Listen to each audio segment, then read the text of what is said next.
Are you someone who suffers from imposter syndrome? By far to date, this has been our most popular live video that we have ever recorded for the Elevated Life.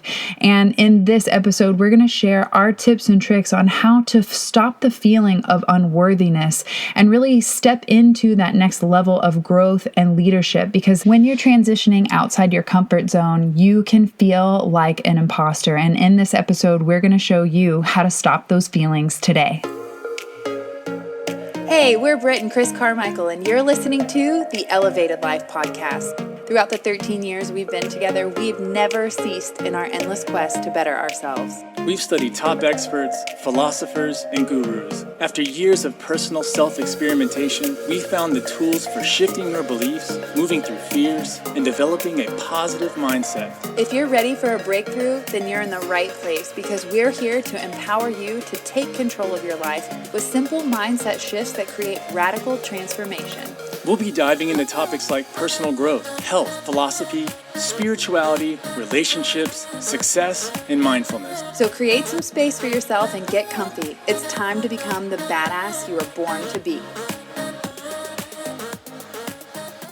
We've been talking about empaths a lot lately, and one of the questions that's been coming up a absolute ton, and this is from multiple people from different medias that have gotten to us, all within a short period of time, have asked us the same question. Hey, I feel like an imposter. How in the world do I deal with this? I'm so tired of, going into my relationship and feeling like, oh my gosh, they're too good looking for me, or oh, they're too smart, or they're too wealthy. And when I get to work, it's like, oh my gosh, am I even qualified? And these dreams that I have, I feel like they're meant for somebody else.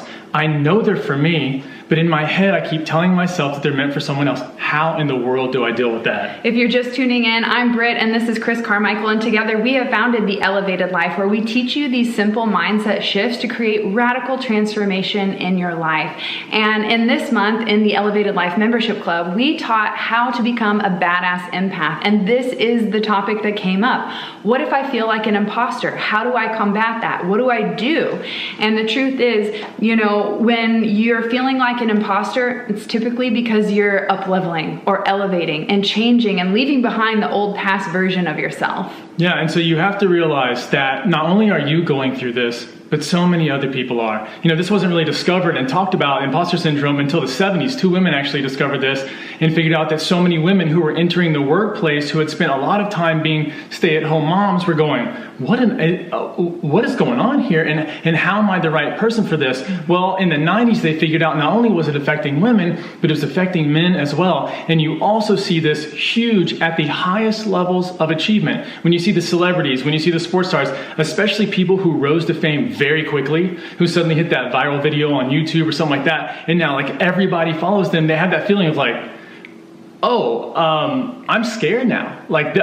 My confidence level's not ready for this. My skill level's not ready for this. And so today we're going to tell you how to start dealing with that. And the first tip is to have awareness around it. You have to know what's going on your internal dialogue and your mindset to even be able to know how you're showing up and operating. So like I mentioned before, typically this imposter syndrome happens when something is changing in your life. Because for me, or what I have found, is that imposter syndrome isn't your entire life and your entire being. It's typically boiled down to one specific area. Yeah, so think about that in your life. Where are you I'm awesome at this? Are you awesome at tying your shoes? Are you awesome at walking? At one point, both of those things you couldn't even come close to doing. So where is that spot in your life where you feel like you're falling short, but where are the things where you're doing great? When you have an awareness about something, you put a space in between the thought of it and yourself. A lot of times when we're dealing with life, we feel like we are our thoughts. And so what we do is we do actions, we act out in relation to what they're telling us. But once you have an awareness about the thought, you go, oh,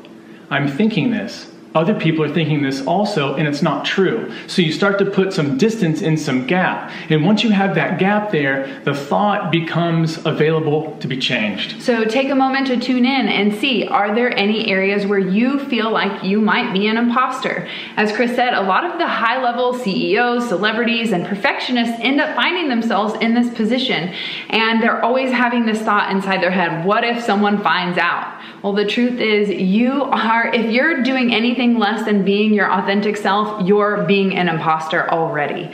So it's really important for you to figure out what are those actions or beliefs that you have or take about yourself that don't align with who you really are anymore. That's the real imposter here. Yeah, I was reading a thing by Maya Angelou, and she was saying, hey, I've written 11 books. She'd gotten to that spot in her life. She'd gone through 11 books, a lot of them huge sellers. She's been huge especially in the Black community. And she goes, I'm just waiting for them to find out I'm a fraud. 11 books. I mean, she's quoted by freaking everybody. Everyone who's everybody has quoted her in their life. I know we have in our programs Certainly. and services, and it's like, she's a genius. And you realize, really, there are so many people who are dealing with this. Yeah, so the second tip you can do to stop that imposter syndrome is to make a list of all your accomplishments, to remind yourself that you're amazing, that you've done some really incredible things in this world, and that your presence matters here. So it's really important for you to take time to reflect on all the great things that you've done, how you've shown up, how you've made a difference, the things that you're proud of, because it's easy to immediately focus on one little negative thing, and that can turn into this big, overwhelming shadow. But when you have a list of all the fucking awesome things that you've done, you remind yourself, oh my God, I'm amazing. I found myself, anytime I was feeling down, I would go to my reviews for my hair salon, and now I'm doing it with my Oracle deck. I'm like, oh my God, people love this. We can all get down on ourselves sometimes. So it's important to have that place where you can go back and plug into that positivity to remind you how amazing you really are. Yeah, and you have to be doing this consistently. It's not enough just to have the list. It's not enough just to have the reviews. I mean, I can remember the moment Brit's talking about, we were sitting in the living room and she just goes, I don't even know this is right for me anymore. I mean, I know it was at one part, but something's going on. And we pulled out that review list and started looking through it, and Brit was like, it was just like a renewed spark. She had almost for a moment just forgotten who she was. And so make sure you have that list. I like to keep mine in a journal and just have everything that you've done, every little bitty small thing, so that when you start to feel that way, you come back and you look at it and you go, oh, I can do these things. It is possible for me. I am very confident. I've been confident in all these times. And if you haven't felt confident in a while, take a moment after we're done with this, close your eyes down, and just picture the last time you were really confident, and just step into that. Feel yourself as that. See things as you saw it. Breathe as you were breathing during that moment. Stand like you were standing in that moment, and just feel that. And start to let your neurology and all your physiologies catch up to that moment in your life. Because sometimes we will take downturns. Sometimes we will get into funks. But it's also easy to escape that once you realize that you've done amazing things in the past and you're more than capable of doing them in the future.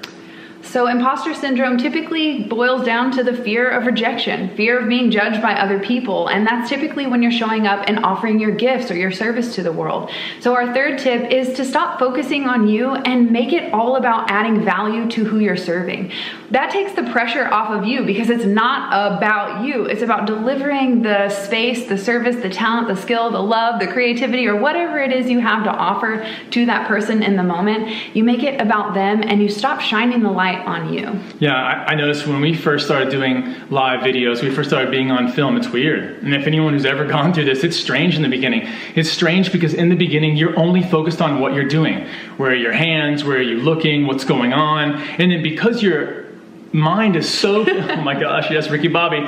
Because your mind is so consumed by those things, you can't come up with thoughts. So many people go on live and they're stunned. They're like that deer in headlights. It's because they're focused on just how they look or what they're doing or is their breathing right. Or if people are going to judge me. Yeah, or are people going to show up? And for the most part, when you first start doing this stuff, no one does. And so what? Start getting your message out there. Eventually, you're on there enough, you're on camera or you're on stage or wherever it is, or you're on the phone enough to where you get over that. And you start to realize that the people who find you want to listen to you. They want to buy from you. They want to do and listen to whatever it is that you're about. And once it stops becoming about you and it starts being really about the person who's important, and that's the person on the other side, then there's a big shift that happens. And you start to be able to do anything because you're 100% giving your focus onto them. What do they need from me right now? Do they need me to sit over here and worry? Or do they need me to really show up and be there for them? And so once that moment swaps and you're 100% for that other person, you just stop getting in your way. So make sure you're focusing on that value. And when you get to that moment where you're like, oh my gosh, again, what am I doing? Am I the right person for this? Focus on your skills. Go up level whatever skill you need to do. If you need to get better at something, there is some sort of imposter syndrome that's true. If they were to hire me tomorrow as like an air traffic controller guy, we're going to be down in a lot of airplanes. I'm not good at that. If you were to put me in the middle of a ballet group and say, hey, Chris, you're going to teach these people ballet right now. I would like to see you in those pants, though. Oh my gosh, here we go with this. If that were the case, that's right. I would be an imposter, and I would need a certain skill set. But I wouldn't need to beat myself up over it. I would just need to go get a specific amount of skills so that I could help and do well at that. But when it's just me, when I'm the one beating myself up, when I already do have the skill set and people are loving what I'm doing, I just have to get out of my own way. Yeah, so the only fraudulent mindset here is the belief that you don't think you're amazing and worthy to just be as you are. Whether you're changing or not, it's okay to leave the past version of you behind. And with the quadruple retrograde happening this week, I tell you what, it's going to be a total time of transformation and renewal over the next upcoming months. So give yourself space to really explore those areas where you feel less than, where you have fear coming up, where you feel like you need to level up your skills. Take time to go inward and really decide what is it that you need to be able to show up and feel 100% confident, because confidence is a choice, and the only thing that's stopping you is that ability to see that you really are amazing. You brought something earlier about how this starts to happen, why imposter syndrome is such a thing, and you're talking about fear of rejection, fear of loss of love. And I think really imposter syndrome comes up because when we're kids, we are praised for our accomplishments. And we are ridiculed for when we make a mistake or when we have any kind of failure. And so when we get into our adult lives, we start to feel any little bitty mistake that we make means that we're no longer lovable. Someone will come out and figure out, oh my gosh, we're not perfect, so that means we don't get love in return. Because parents will shower you with love as long as you do what they want you to do. It's just kind of part of them trying to teach you stuff. They want you to make good grades, you do bad grades, suddenly you're not smart, you're stupid. They take their love away. And so you feel like when you go out into the regular world, when you move beyond the child phase of your life and you're really out there, then it feels like if you make a mistake, then that's going to be the end of it. But if you've been in business, or you've had any kind of success, or you tried something for a long time and really mastered it, you know how much failure it takes along the way. And no part of that means that you are any less lovable. Nothing that you could do. If you were to stop right now, I realize we live in a society that praises accomplishment and just absolutely destroys people who just like sitting or being and doing. Or messing up. Yeah. And so you have to get to a place where you realize that you're lovable no matter what you do. If you don't make another accomplishment from this day forward, if you don't do anything special with the rest of your life, if you're not number one at whatever it is, who cares? Who cares? It doesn't matter. That's not what's important. Life is about being joyful, being around other people, praising, having gratitude, noticing all the beauty that's around you. It's not about being here and being depressed and being sad, overworking, being a perfectionist. If those are the two things that are holding you back, let those things go. It's a great weekend right now for you to let those two things go. Man, you are on a roll. Sammy says, oh my gosh, you guys, delivering the medicine today. Holy smokes, this has been such a powerful topic that's been coming up a lot, especially around the conversation we've been having inside the membership club on becoming a badass empath.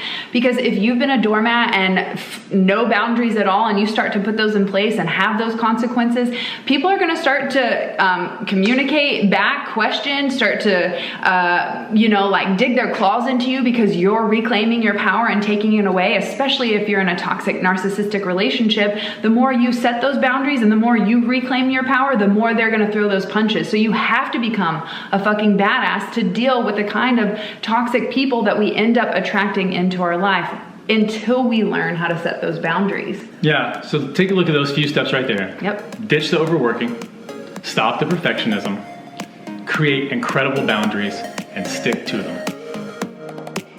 Thanks so much for tuning in to the Elevated Life Podcast. Want more? Join us at theelevatedlifeclub.com for mindset upgrades, lifestyle hacks, and spiritual tools to elevate your soul. Each month features a new masterclass, meditation, yoga practice, and more to help you transform your life one step at a time.